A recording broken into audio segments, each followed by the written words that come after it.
안녕하십니까. 취업준비위원회 회원 여러분. 오늘은 자기소개서 작성 동영상 강의 제6번째 시간 CJ그룹 자소서 항목에 대해서 살펴보는 시간을 갖도록 하겠습니다. 먼저 CJ그룹 같은 경우에 자소서 항목이 작년과 좀 달라진 게 세 번째 항목이 새롭게 올해 들어서 새롭게 이제 등장을 했습니다. 작년 같은 경우에는 1번, 2번 항목 같은 경우에는 작년과 이제 동일하다고 볼 수 있는데 세 번째 항목 같은 경우에는 2020년 문화 트렌드에 대해서 지원자의 생각을 물어보는 거고, 이제 세 가지 키워드와 이유, 직무에서 어떻게 활용할지 이 세 가지를 물어보고 있네요. 이제 요거는 한번 우리가 순서대로 한번 항목들을 좀 살펴보는 시간을 갖도록 하겠습니다. 많은 이제 우리 카페 회원분들도 CJ그룹에 관심을 갖고 계시는 분들이 많을 텐데, 첫 번째 항목부터 작성 방향에 대해서 한번 좀 살펴보도록 하겠습니다. 계열사를 선택한 이유, 결국은 본인이 이제 지원한 기업의, 계열사죠. 지원한 기업에 지원한 동기가 뭐냐라는 것을 이제 묻는 거고, 지원한 동기와 기업에 대한 지원 동기죠. 그 다음에 이제 직무에 대한 지원 동기를, 설명을 해줘야 되는 것이고, 그러니까 요것이 이제 좀 하나로 이제 좀 묶여질 수 있을 것 같아요. 그 다음에 직무를 잘 수행할 수 있는 이유, 요거 이제 두 번째 항목으로 좀 나눠볼 수 있겠죠. 그러니까 앞에 내용, 그러니까 계열사를 선택한 이유와 직무를 지원한 동기를 이제 한 챕터로 구성할 수 있을 것 같고요. 그 다음에 직무를 잘 수행할 수 있는 이유를 두 번째 챕터로 이렇게 나누어서 접근을 하시면 좋을 것 같다는 생각이 듭니다. 먼저 여러분들이 이제 계열사를 선택한 이유나 직무를 지원한 동기 같은 경우에는 굳이 이렇게 따로 띄어서 설명할 수도 있겠고, 그렇지 않다 그러면 하나를 좀 묶어서 설명할 수도 있는데, 무슨 얘기냐면은 여러분들이 어떤 기업이나 직무에 관심을 갖게 된 계기가 있을 거라는 거죠. 누구나. 이것이 이제 기업에 대한 관심을 갖게 된 계기일 수도 있고, 직무에 대한 관심을 갖게 된 계기일 수도 있겠죠. 근데 여기서 이제 기업에 대한 관심을 갖게 된 계기 같은 경우에는 계열사 선택의 이유로서 바로 설명을 하면 될 것 같고요. 그 다음에 여기서 이제 직무에 대한 관심을 갖게 된 계기 같은 경우에는 직무에 대한 지원 동기로서 설명을 할 수 있겠죠. 그런데 여기서 첫 번째 계기 같은 경우에는 구체적 계기가 아니어도 상관이 없습니다. 굉장히 추상적 단계의 계기일 수 있는 거죠. 예를 들어서 뭐 우연히 책을 봤는데, 뭐 우연히 교수님 강의를 듣다가, 뭐 선배와의 대화를 통해서 뭐 다양한 계기가 있을 수 있겠죠. 중요한 것은 이런 내 계기를 통해 가지고, 계기에서 그쳐버리면 의미가 없다라는 거죠. 이런 계기를 통해 가지고 내가 이 기업이나 직무에 대해서 구체적으로 이제 알아나가는, 구체화해 나가는 단계가 필요한 거죠. 그래서 이렇게 내가 관심을 갖게 된 기업이나 직무에 대해서 구체적으로 내가 이제 학습을 해 나가는 거죠. 학습을 해 나가는 과정을 거쳐 가지고 결국은 이 기업이나 직무에 확신을 갖게 된 거죠. 이제 기업은 이제 여러분들이 CJ에 지원하는 계열사가 될 테고요. 직무 같은 경우에는 여러분들이 지원하는 직무가 될 텐데, 이 확신을 가지고, 예를 들어서 이제 직무에 대한 확신 같은 경우에는 이런 내 직무에 대한 목표를 설정하게 된 것이고, 이런 내 목표를 이루는데 왜 CJ 계열사 중에 어떤 회사가 가장 이상적이냐? 그렇기 때문에 이 계열사가 내 목표를 이루는데 가장 이상적이기 때문에 그 회사를 지원했다.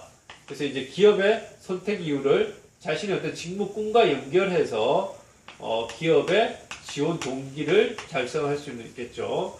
그래서 여러분들이 첫 번째 계기를 기업에 포커스를 맞출 것이냐, 직무에 대한 포커스를 맞출 것이냐에 대해서 좀 순서가 달라질 수는 있어요. 기업에 대해서 포커스를 맞출 경우에는 구체화 단계를 통해 가지고 기업으로 지원 동기가 이제 바로 나오는 것이고요. 그 다음에 뭐가 나와야 되겠습니까? 그 다음에 내가 이 기업에서 내가 그러면 잘할 수 있는 직무가 뭐다? 그 직무에 대한, 내가 잘할 수 있는 직무에 대한 동기들이 그 다음에 나오면 되겠죠. 근데 직무에 대해서 계기를 설명하면, 직무에 대해서 어떤 계기를 통해서 직무에 대해서 관심을 갖게 되었고, 그 직무에 대해서 알아나가는 단계를 통해 가지고 구체적 직무 목표를 설정했다. 그 다음에 이런 내 목표를 이루는데 왜 이 기업이 가장 적합하냐? 그렇기 때문에 이 기업을 지원한다. 이런 논리로서 여러분들이 직무에 대한 동기와 이 계열사를 선택한 이유가 이제 다 나올 수 있는 거죠. 그래서 이런 논리 구조로 여러분들이 설명을 하면 이 1번 항목의 계열사 선택 이유와 직무를 지원한 동기 같은 경우에 무난하게 이제 작성할 수 있으리라고 생각하고요. 그 다음에 이 마지막 같은 경우에는 그래서 내가 입사해서 어떻게 기여하겠다라는 기여 방안까지 여러분들이 제시할 수 있으면 가장 이상적으로 작성을 할 수 있겠다라는 생각이 듭니다. 그 다음에 이제 직무를 잘 수행할 수 있는 이유 같은 경우에는 여러분들이 이 항목 같은 경우에는 제가 이제 여러 차례 말씀드렸는데요. 그 직무에서 요구하는 역량을 지원자가 얼마나 잘 갖추고 있느냐를 보여달라는 거죠. 역량이라는 것은 뭐라 했습니까? 어떤 조직이나 직무에 성과를 내는데 기여할 수 있는 지식이나 스킬, 인성, 태도적인 부분들이 뭐냐 이거죠. 예를 들어서 이 역량은 크게 지식이나 스킬 측면에서 요구되는 역량들이 있고요. 그 다음에 인성이나 태도적인 측면에서 요구되는 역량들이 존재한다라는 거죠. 그래서 예를 들어서 마케팅 직무에서 요구하는 역량들이 뭐냐 그러면 일반적으로 마케팅 직무 같은 경우는 뭐라 그랬습니까? 마케팅 이론에 대한 지식이 뛰어나다. 마케팅 트렌드에 대해서 내가 잘 안다. 스킬적인 측면에서는 엑셀 활용 능력이나 통계 프로그램 활용 능력, SNS나 이 소셜 미디어에 대한 활용 능력이 뛰어나다. 인성 태도는 매사에 호기심이 많고 분석적이고 창의적이다. 이런 게 이제 인성 태도적인 측면에서 요구되는 역량이라고 우리가 말씀을 드릴 수가 있을 것 같아요. 그래서 지원자 같은 경우에도 여러분들 같은 경우에도 내가 지원하는 직무에서 지식, 스킬, 인성, 태도 쪽에서 어떤 역량을 요구하는지를 먼저 정의를 한 다음에 그 역량을 내가 잘 갖추고 있다는 것을 자신의 경험을 통해서 경험을 뒷받침하면서 여러분들이 어필하는 것이 필요하다는 거죠. 먼저 두 가지식으로 내가 어떤 역량을 잘 갖추고 있다는 것을 보여주고 그 다음에 그 역량을 뒷받침할 수 있는 구체적 사례를 제시하면서 내 역량들을 뒷받침할 수 있는 방향으로 여러분들이 제시를 하면 되겠다라는 말씀을 좀 드리고 싶습니다. 그 다음에 2번 같은 경우에 이제 성과 경험을 그런 경험을 하게 된 계기와 과정 결과 그 다음에 뛰어난 성과라고 생각하는 이유를 이제 작성하라고 했는데 이 성과 경험 같은 경우에는 크게 여러분들이 어떤 이제 경험을 어떤 경험을 쓸지에 대해서 선택할 때 먼저 두 가지 사항을 한번 고려를 해봤으면 좋겠어요. 먼저 내가 지원하는 직무에 과연 적합한 경험인지에 대한 부분들을 먼저 좀 생각을 해보는 것이 좀 필요할 것 같고요. 그 다음에 정말 이 성과를 좀 더 수치화, 계량화할 수 있는지 여부들을 먼저 좀 생각을 하는 게 좀 필요할 것 같아요. 이 두 가지를 좀 먼저 고려를 해서 여기에 좀 부합하는 경험이 있다라고 하면 그 경험을 이제 좀 어필하면 되겠죠. 그럼 경험을 어떤 식으로 어필해야 되냐? 첫 번째는 내가 했었던 경험을 통해서 내가 어떤 교훈이나 느낀 점이 무엇인지를 두 가지식으로 주제 문장을 먼저 써준다고 그랬죠. 그 다음에 내가 어떤 계기로 언제 했었던 경험인지를 그 다음에 6화 원칙에 따라서 간단하게 써주고요. 그 다음에 이 경험의 진행 과정에 대해서 쓰는 건데 이게 이제 중요한 거예요. 진행 과정이 만약에 이제 내가 혼자 한 경험이냐 팀 경험이냐에 따라서 좀 나눠볼 수가 있는데요. 예를 들어서 팀 경험 같은 경우에는 팀 내에서 내가 했었던 역할과 기여가 뭐였냐 여기에 좀 더 포커스를 맞춰가지고 이제 써줘야 되겠죠. 만약에 이제 혼자 했었던 경험들 같은 경우에는 혼자 했었던 내용에서 내가 구체적으로 어떤 노력을 했는지 구체적 내 노력의 과정들을 써주면 된다는 거죠. 구체적으로. 그 다음에 마지막으로 그 결과가 어떻게 되는지 그 다음에 이제 수치화해서 보여줄 수가 있어야 되겠죠. 그 다음에 여기서는 지금 한 가지 중요한 게 있어 뭐냐면 뛰어난 성과라고 생각하는 이유를 쓰라 그랬어요. 그러면 결과치가 나온 다음에 마지막에 여러분들이 내가 제시한 경험이 왜 내한테는 굉장히 뛰어난 성과라고 생각하는지를 그 이후에 마지막에 이제 좀 후순하는 형태로 작성해 주시면 무난하지 않을까 생각하고요. 이 경험이라는 같은 경우에는 이 성과가 뛰어나다고 생각하는 이유 같은 경우에는 보는 사람의 관점에 따라서 틀릴 수 있기 때문에 내 입장에서 내가 성과가 뛰어나다고 했을 때에는 그 나름의 내가 그 논리들을 어쨌든 내세울 수가 있어야 된다는 거죠. 왜 내 입장에서는 그때 어떤 상황이었기 때문에 이 경험이 그 당시 내 입장에서는 굉장히 뛰어난 성과라고 생각하는지 그 이유에 대해서 명확하게 설명을 해주는 것이 일단 필요하다고 보여집니다. 그 다음에 이제 3번 항목 같은 경우에 이번에 이제 새로 생겨난 항목인데요.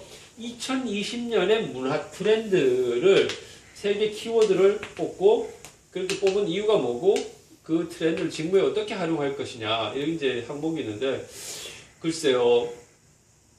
CJ가 왜 이런 항목을 이번에 넣었을까 그거를 한번 좀 생각을 해보는 게 좀 필요할 것 같아요.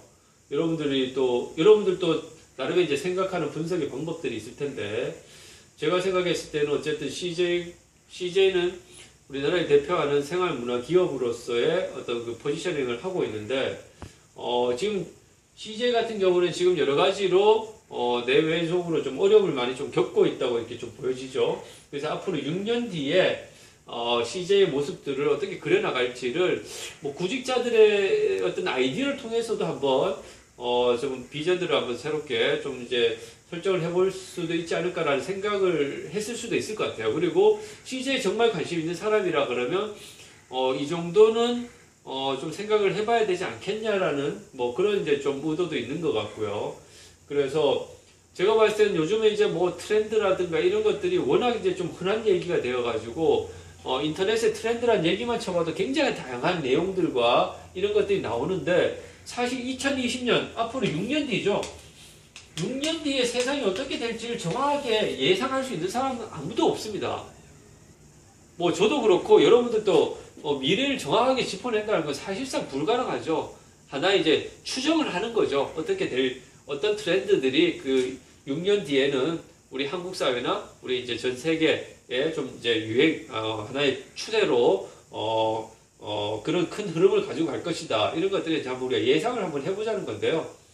먼저 이것을 접근할 때 저는 일단 기본적으로 문화 트렌드란 개념을 좀 먼저 생각을 해보고 갈 필요가 있을 것 같아요. 문화라는 것은 여러분들 문화라는 것은 워낙 이게 좀 광범위하게 쓰이는 이제 단어인데 어떤 기본적으로는 어떤 인간의 어떤 생각이나 어떤 행동 양식을 규정하는 그래서 그것이 사회 구성원들에게 이제 학습되어 나온 어떤 그 하나의 결과물들을 문화라고 일단 기본적으로 이제 정의를 한다고 합니다. 이 문화라는 단어의 기원 자체가 이제 컬처라는 단어의 기원 자체가 라틴어에서 가꾸다라는 의미에서 이렇게 나왔다고 합니다. 이 가꾸다라는 의미 그러니까 자연 그대로의 모습과는 좀 반대되는 개념이라고 볼 수 있겠죠. 어떤 인간의 어떤 새로운 정신이나 물질적인 어떤 창조의 과정을 통해서 만들어내는 어떤 그런 결과물들이기 때문에 굉장히 다양하다고 이렇게 볼 수가 있을 것 같아요.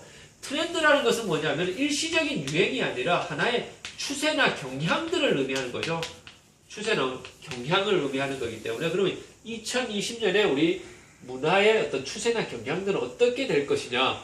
먼저 제 생각은 이 세 가지 키워드를 뽑기 전에 먼저 이 CJ 그룹의 대표적인 사업군들을 먼저 좀 이해할 필요가 있을 것 같아요. CJ 같은 경우는 대표적으로 이 식품 사업, 그죠? CJ 제일제당, CJ 프레시웨이, CJ 푸드빌 같은 식품 사업군이 있고요. 그 다음에 어떻게 되어 있습니까? 이런 콘텐츠나 미디어, 유통 사업들이 있죠? CJ ENM, CJ 헬로비전, CJ CGV, CJ 오쇼핑. 그 다음에 여기에 이제 그 CJ 시스템즈라는 IT와 물류 회사들이 있습니다. 그러면 제 생각은 이 세 개 키워드를 뽑을 때 얘들이 CJ에서 하고 있는 이 사업군과 연계되는 키워드를 뽑는 것이 일단은 중요할 것 같아요. 일단은 여러분들이 그러면 이런 세 개 키워드를 뽑을 때 제가 당장 어떤 게 중요한 키워드가 될 것이다. 이런 말을 하는 것은 사실 큰 의미가 없다고 생각합니다. 여러분들이 어떤 키워드를 스스로 생각하고 뽑아내는 것이 저는 의미가 있다고 생각을 하고요. 그 다음에 중요한 것은 많은 학생들이 아마 CJ를 지원하는 많은 학생들이 인터넷상에서 떠도는 많은 트렌드들을 그냥 단순하게 갖다 붙이기 식으로 쓸 가능성이 많은데 그렇게 해서 얼마나 차별화가 될까요? 절대 이 세 가지 키워드를 쓸 때 그냥 지금 현재 인터넷에 떠도는 키워드를 그냥 갖다 붙여넣기 식으로는 절대 하지 마라.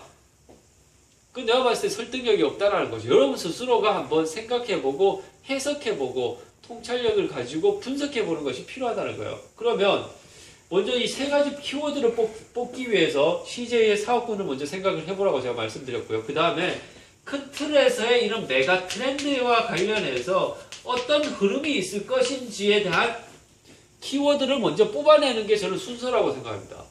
6년 후에 우리 이 한국 사회뿐만 아니라 우리 글로벌한 사회, 우리 전 세계의 메가 트렌드가 될 수 있는 주요 이슈들이 뭐가 있을까? 그걸 우리가 먼저 한번 정리를 해보는 것이 저는 필요하다고 생각합니다. 그럼 어떤 것들이 있을까요? 여러분들 지금도 많이 이제 회자가 되고 있는 얘기죠. 뭐 기후변화. 이 기후변화에 따라서 앞으로 인간의 식습관이나 의식주 이런 것도 많은 변화가 있을 수 있는 거예요, 사실. 그 다음에 이제 화석 연료의 고갈. 그죠? 이런 것도 앞으로 큰 이슈가 되겠죠. 그 다음에 지금 우주 시대로 나가고 있습니다. 그 우주 시대에 발맞춰서 앞으로 이제 뭐 우주 여행이 6년 뒤에 우주 여행이 지금 뭐 해외 여행처럼 일반화되기까지 좀 어려울 수도 있겠지만은 뭐 우주 여행 같은 경우에도 뭐 가시화될 수도 있겠죠. 뭐 우주 여행, 그 다음에 이제 에너지 문제, 이 자본주의 체제에 대한 부분, 그 다음에 어떤 빈곤에 대한 부분, 이런 것들이 다 이슈가 될 수 있는 얘기예요. 그 다음에 이제 IT 기술의 진화에 대한 부분, 이런 것들이 다 이슈가 되죠. 메가 트렌드 사이에서 앞으로 큰 흐름을 좌지우지할 수 있는 이슈가 될 수 있다라는 거죠. 또 뭐가 있습니까? 어떤 전쟁과 테러, 그 다음에 국가 간의 어떤 영토 문제, 이런 갈등, 이런 것들도 이슈가 될 수 있죠. 우리나라 입장에서 보면 뭐 통일이나 이런 것들도 이슈가 될 수 있는 거고요. 그 다음에 이 고령화 추세, 인간의 어떤 그 오래 살고자 하는 이제 생명, 뭐 바이오, 의료, 여기에 대한 관심들의 어떤 증가, 이런 것도 하나의 큰 트렌드라고 볼 수 있는 거죠. 여러분들 이런 메가 트렌드 상에서의 주요 키워드들을 먼저 여러분들이 한번 생각을 해보고, 이런 키워드에서 아까 뭐라 했죠? CJ에서 지금 하고 있는 사업군과 관련이 있는 키워드를 먼저 한번 뽑으세요. 관련이 있는 키워드를 뽑은 다음에 그것이 내가 지원하는 직무에서 어떻게 활용되어질 수 있는지를 한번 여러분들이 추론하는 한번 아이디어를 제시하는 형태로 저는 작성을 하면 무난하지 않을까라는 생각을 갖습니다. 예, 오늘 CJ그룹 자소서 항목에 대해서 살펴보는 시간을 가졌습니다. 여러분들 CJ그룹 자소서 작성에 조금 작은아마 도움이 되었으면 감사합니다. 감사합니다.